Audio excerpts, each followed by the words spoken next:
Fair, spoiler-free reviews of the newest films. Vaughn on Movies. Presented by Spidvid. Prince of Persia: The Sands of Time is based on the popular Prince of Persia video game series with a history that goes back over 2 decades, but more notably, it ties in with recent entries. Jake Gyllenhaal stars as Dustin, the adopted Prince of Persia. After evidence is presented of dealing arms with enemies, the Persian army attacks the sacred city responsible. Prince Dustin leads the siege and becomes a hero, but not in the eyes of the conquered Princess Tamina, played by Gemma Arterton. It turns out the actual cause of the siege was to gain possession of a dagger that grants the wielder the power to travel back in time. Tamina is the guardian of this special item, and she lets you know it as she recites its instruction manual throughout the movie. Reluctantly, Dustin and Tamina team up to expose the truth and protect the dagger. I'd been hearing about this movie for what feels like years now, hoping it would be the one to overturn the video game to movie curse. But not so fast, Prince Dustin. Without exposing too much, I do like the bad guy's scheme at its heart, but that alone cannot save the plot. They try to explain in detail the do's and don'ts of the dagger's functions, and it's as confusing as the National Healthcare Act. Just one of the fundamental problems I see is how the user can travel back to a point in time where he or she doesn't possess the dagger, and still it loses some of that special sand that powers it, even though that transaction took place in the future. I didn't recognize Alfred Molina as Sheikh Amar, the only humorous character in the movie, and I don't have a problem with the performances of Gyllenhaal and Arterton as our leads. In fact, I very much like them as an on-screen couple. But their casting raises eyebrows. Where are the Persians?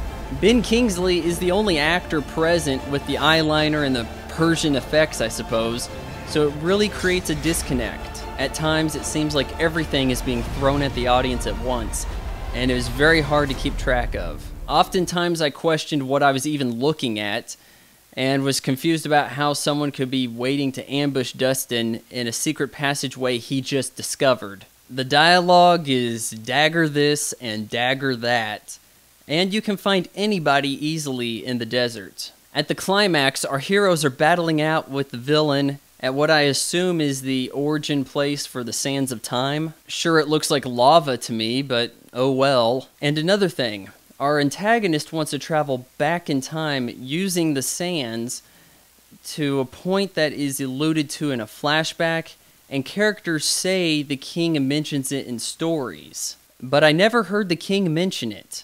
And since the Sands of Time lack a touchscreen interface, our antagonist has no idea where his plan's going to take him.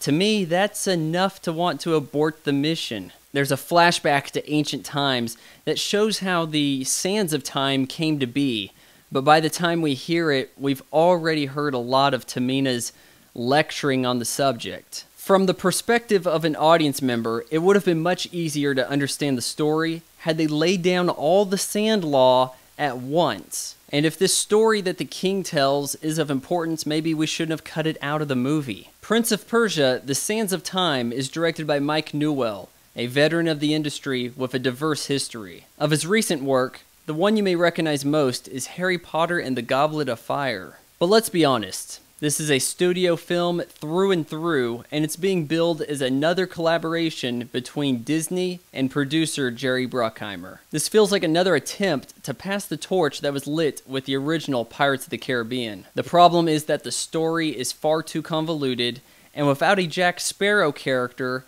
well, we know how Pirates of the Arabian Desert would have been, with Will Turner as the clear lead. There's a lot of noise, and not much to the dialogue, but I enjoyed the acting, the visuals are polished, and the sense of adventure is admirable. I give Prince of Persia: The Sands of Time 2.5 out of 4 stars. I'll see you guys next time.